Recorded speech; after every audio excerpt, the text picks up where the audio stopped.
Chapter 2 Khamba. In January 1997, when I was 9 years old, my family experienced a sudden and tragic loss. One afternoon, while working the fields, my Uncle John became sick and fainted. My father rushed him to the small clinic in Whitby, where the doctor diagnosed him with tuberculosis, a deadly disease the lungs. They advised him to go right away to Kanchuku Hospital, an hour's drive. But Uncle John's truck wasn't working, and by the time my father managed to borrow another car, his brother was dead. It was the first time I experienced someone dead died, and the first time I ever saw my parents cry. I especially felt bad for Jeffrey, who was now left without a father. All the following day, people came by his house to comfort his mother and pay their respects. Every so often, I saw him walking out of his house, crying and looking confused. "Cousin, what next?" he asked me. "What will happen?" All I could think to say was, "I don't know." I followed Uncle John's death. Things became very different now that my father's brother and business partner was gone. He had managed the farm alone. It was now up to me and Jeffrey to help keep the farm successful. We all feared that difficult times were on the way. Not long after Uncle John's funeral, my uncle Socrates lost his job at a big tobacco estate in Sanchungo. The family's home was also there, which meant they were forced to move back into our village. Uncle Socrates had 7 daughters, which was great news for my sisters. I myself could not care less about a bunch of girls, but as I helped my uncle unload the moving truck, something leaped out onto the ground. At my feet stood a big slobbered dog. "Get back!" Socrates shouted and shooed the dog away. But it came right back, its eyes looking straight up at me. "That's our dog, Wamba," he said. "I figured we'd bring him along to guard the chickens and goats. That's what he did best at the estate." Wamba was the most unusual thing I have ever seen. He was all white with large black splashes across his head and body, as if someone had chased him with a bucket of paint. His eyes were brown and his nose was peppered with bright pink dots. Unlike most other Malawian dogs, Wamba was also big, but still just as skinny. In other parts of Africa, dogs are used to protect homes and farms. No one buys them as pets like they do in America, and they certainly don't lavish them with rubber toys and fancy food. In Malawi, dogs live on mice and table scraps. In all my life, I never see a fat dog.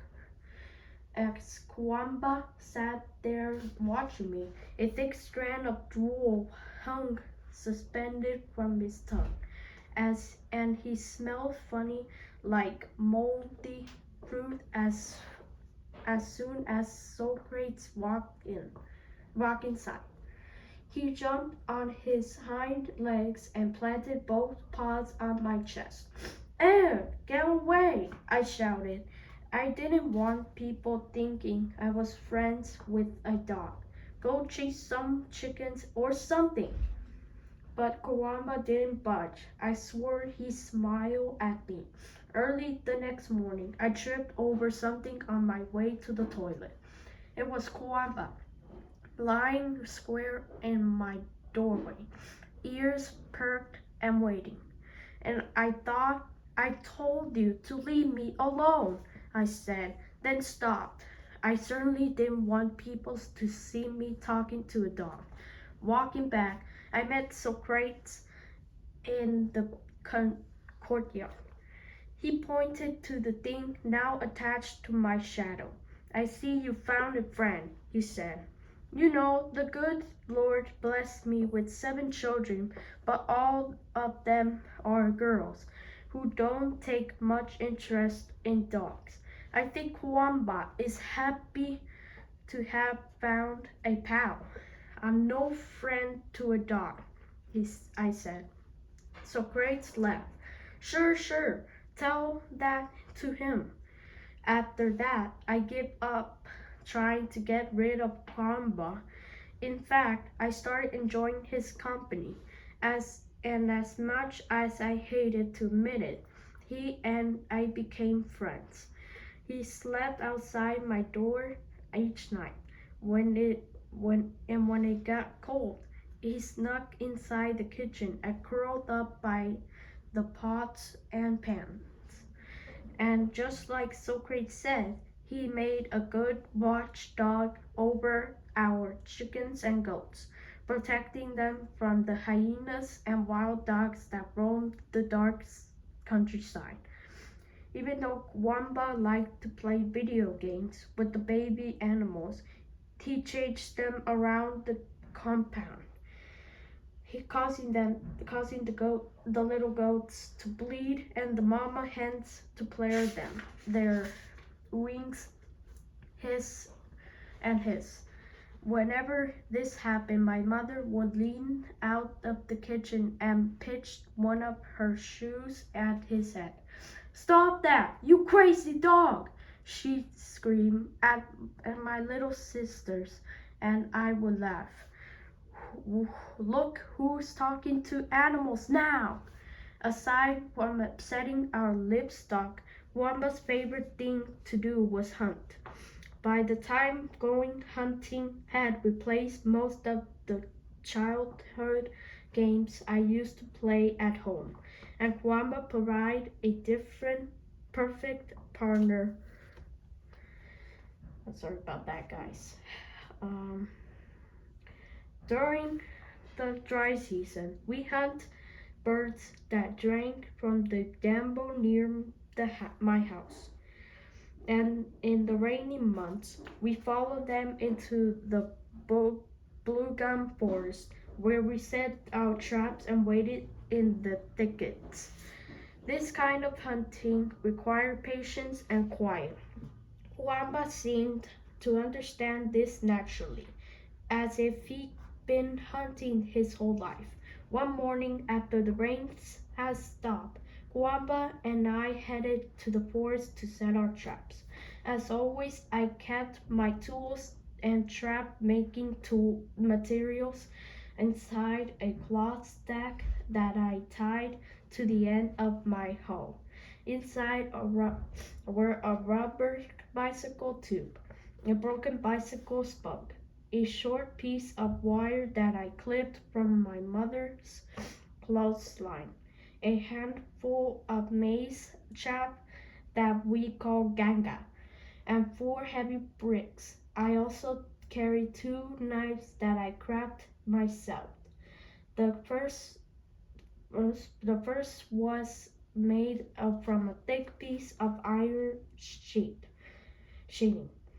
After tracing After tracing a pattern in the metal, I taken a nail and poked holes all around the edges, then popped it out with a wrench, and I sharpened the metal onto a blade by rubbing it against a flat stone. For my handle, I wrapped the bottom half with plastic jumbo bags and melted them over a fire to make them hard. My second knife was a punching tool made from a sharpened nail, also equipped with a handle. I kept with them both tucked inside the waistband of my trousers. We entered the forest just past the graveyard near Jeffrey's house. where the blue gums grew tall. In the distance, I could see the small mountain range called the Dowa Highlands that separated us from Lake Manawi, some 100 kilometers away. Dark clouds clung to the tops of the green hills, threatening rain. Let's hurry, Khamba. We don't want to get wet. I found a good spot off the main trail to set our trap, then got to work. The type of trap I use is called a chickwoorwapoo. To make it, I first cleared a small section of grass and vines with my hoe until I could see the red dirt. Taking my knife, I cut 2 thick branches from a blue gum tree and whittled them to sharp points. Then I pushed them into the soft dirt and make sure they didn't move. I cut the bicycle tube into strips and tied each piece to the end of steel clothes wire. Then tied the rubber strips to the poles. When finished, it resembled a giant slingshot. The bark from a stretcher tree is papery and durable and makes a fine rope. I stripped a several long sections and tied them together and made a rope about 15 feet long, and I attached it to the steel wire in my slingshot. Then I pulled the rubber as far as it would go, locking it between 2 bicycle spokes sticking out of the ground. This was my trigger. Once it was set, I stacked the 4 bricks directly behind the trap and sprinkled some ganga on the ground. Whenever birds landed to eat the bat, I pulled the trigger and released the rubber sling, slamming them into the bricks. Let's hunt, I said. Kwamba's ears perked at the command, and he followed me into the trees. We hid behind a small bush and waited for our game. About 30 minutes later, a small flock of 4 birds swooped overhead and spotted the bait. I felt my pulse quicken as they turned and feathered down. I was about to pull the trigger when a 5th bird landed. He was giant, with a fat gray chest and yellow wings. Come on, I thought, just a little more to the right. That's it. The fat bird pushed his way into the group and began to feed. With all the birds now inside the trap, I jerked the rope. Whoop! The whole flock disappeared into a cloud of feathers and dust. Tonga! I shouted. Kwamba and I raced to investigate. 4 birds lay dead against the bricks. While a 5th managed to fly away, I picked them up and brushed away the dirt. Their limp bodies still warm in my hands. I placed them in my pockets. Now comes the fun part, I said.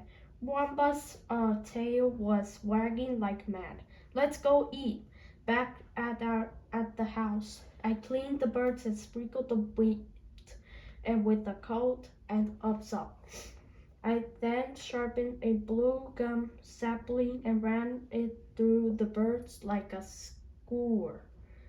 In the kitchen, I gathered a handful of sticks and built a small fire. Once my coals glowed red, I held the embers until each one was sizzling and brown. The delicious smell soon drew my sisters to the door, begging for a taste. My father had to intervene. Leave those guys alone. The two hunters worked hard today. Now let them enjoy their prize. The forest birds were small and bony, each one just a mouthful of meat. But even still, they tasted delicious. Khamba didn't worry about bones at all. Just swallowed his birds in one quick gulp and wagged his tail for more. I started laughing. When it comes to hunting, you're very patient, I told him. But when it's time to eat, that's another story. End of this chapter.